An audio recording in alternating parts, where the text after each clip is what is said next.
Hello dear friend, आप सभी का इजी लर्निंग में स्वागत है। आई होप आप सभी अच्छे होंगे। तो आज हम लोग चैप्टर 2 करेंगे। इससे पहले हमने आपको चैप्टर 1 करा दिया था, जिसके 5 पार्ट थे। आज हम लोग छठा पार्ट देखेंगे। जो पहला चैप्टर था उसमें कवि और लेखकों के बारे में बताया गया था और जो आज हम लोग देखेंगे वो चैप्टर 2 देखेंगे। तो देखिए इसमें क्या है। जो हमारा चैप्टर 2 है इसमें शब्द के बारे में जानेंगे हम लोग। किसी की शब्द क्या है, ठीक, शब्द क्या है। तो हमारा जो शब्द है ये वर्णों का ऐसा मेल है। जो हमारा शब्द है ये वर्णों का ऐसा मेल है जिनका सार्थक अर्थ निकलता हो, शब्द कहलाता है। ठीक, शब्द वर्णों का ऐसा मेल जिनका सार्थक अर्थ निकलता हो, शब्द कहलाता है। ठीक, सार्थक का मतलब होता है जिसका कोई अर्थ हो, जिसका कोई अर्थ हो उसे हम लोग सार्थक कहते हैं। ठीक, आगे देखिए शब्द।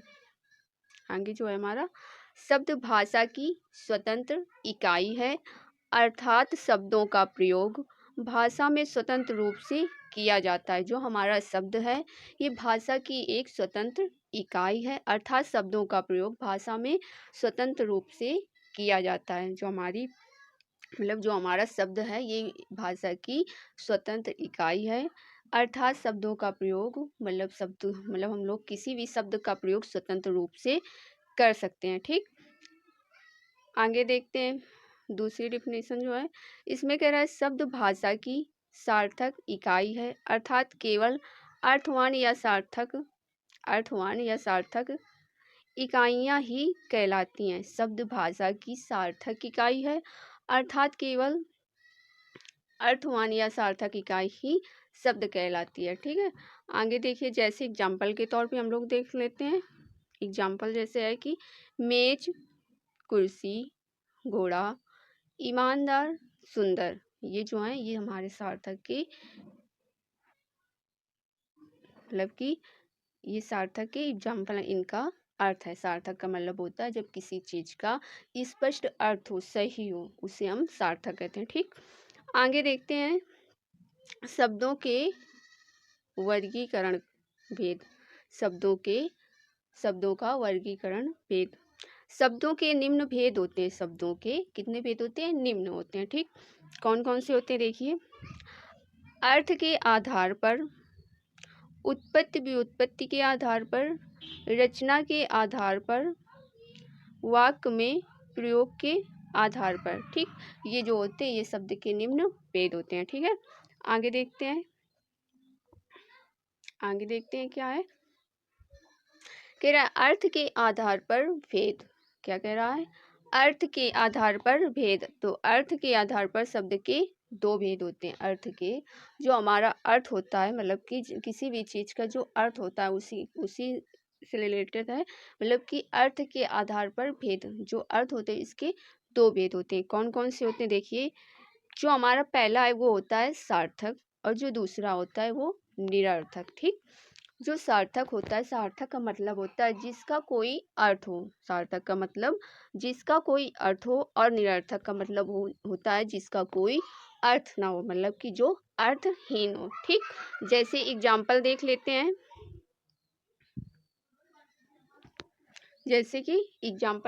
हैं। तो देखते हैं सार्थक का। ठीक,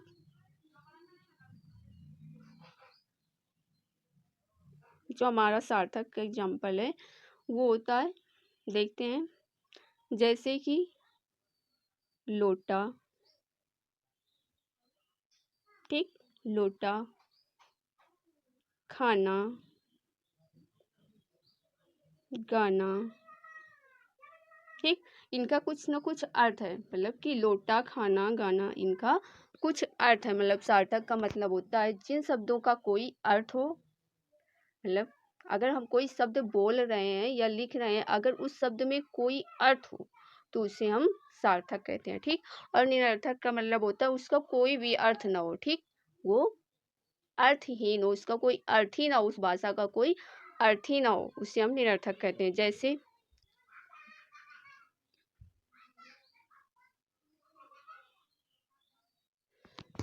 जैसे कि निरर्थक है हमारा, क्या है, जैसे कि लिख दिया जाए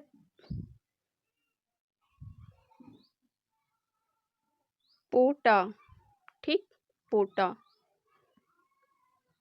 फोटा,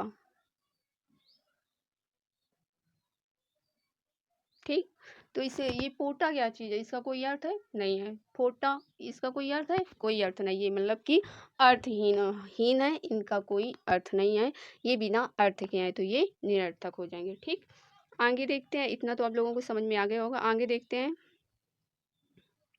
सार्थक शब्द, जिन शब्दों का कुछ ना कुछ अर्थ होता है, मतलब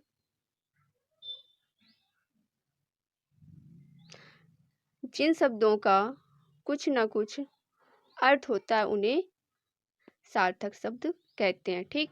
जैसे कि खाना पीना, सार्थक शब्दों के 4 भेद होते हैं। जो हमारे सार्थक शब्द है उसके 4 पार्ट होते हैं, मतलब कि उसके 4 भेद होते हैं, ठीक। देखते हैं कौन कौन से भेद होते हैं।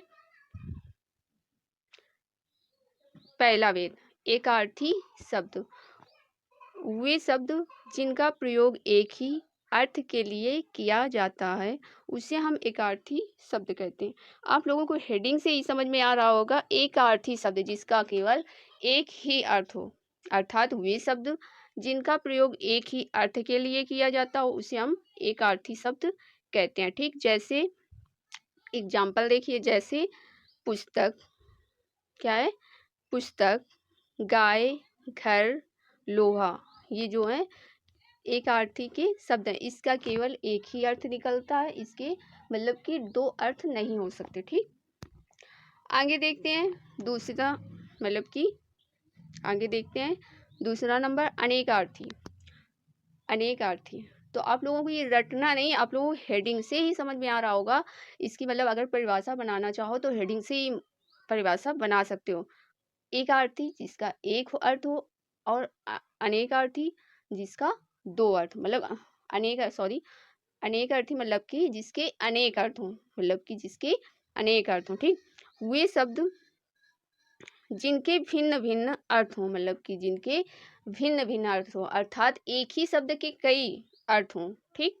एक ही शब्द के कई अर्थ हों उन्हें हम अनेकार्थी कहते हैं। जैसे कि आप देखिए एग्जाम्पल के तौर पे कनक, कनक होता है, एक अर्थ होता है कनक का धतूरा होता है, और एक अर्थ कनक का होता है सोना। शब्द एक ही है परंतु उसके अर्थ दो दो हैं, ठीक। उसके अर्थ दो दो हैं, तो वही हेडिंग में बोला गया अनेकार्थी, मतलब अगर कोई शब्द है उसके अनेक अर्थ हो, भिन्न भिन्न अर्थ हो, मतलब 2 प्रकार के या और 2 से और भी ज्यादा अर्थ हो, उसे हम अनेकार्थी कह सकते हैं, ठीक।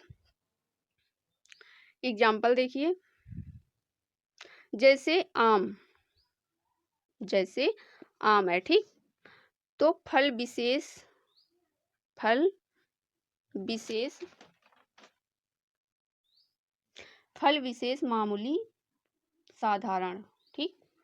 आम जो है ये फल विशेष मामूली साधारण, ठीक। हंस, पक्षी विशेष श्वेत, मतलब पक्षी की जो विशेषता है ये श्वेत सफेद है, ठीक। फल विशेष मामूली साधारण, ठीक। यहाँ तक समझ में आ गया हो। अब हम तीसरी हेडिंग देखेंगे।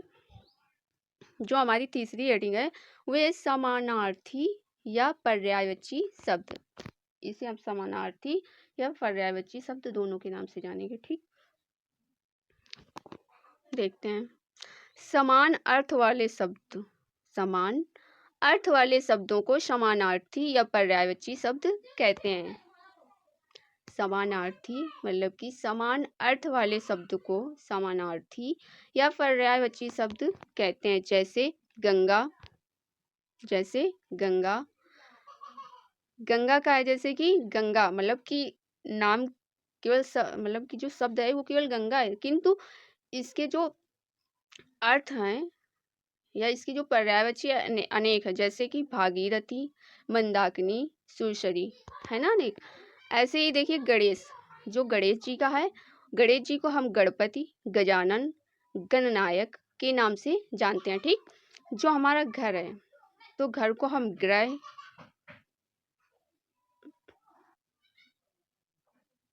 घर को हम क्या क्या कह सकते हैं, गृह, कटी, आवास, निवास। ठीक। उसके बाद जो पृथ्वी का है, तो पृथ्वी को हम किस किस नाम से कह सकते हैं? भूमि, धरा, धरती, वसुंधरा। ठीक। इनकी ये पर्यायवाची या समानार्थी शब्द कह सकते हो। ठीक। तो जो आज की क्लास थी यहीं तक थी। आई होप आप सभी लोगों को सारा कुछ यहाँ तक क्लियर हो गया होगा। ठीक है, आगे मिलती है नेक्स्ट क्लास में। तब तक के लिए टेक केयर, बाय बाय। ठीक।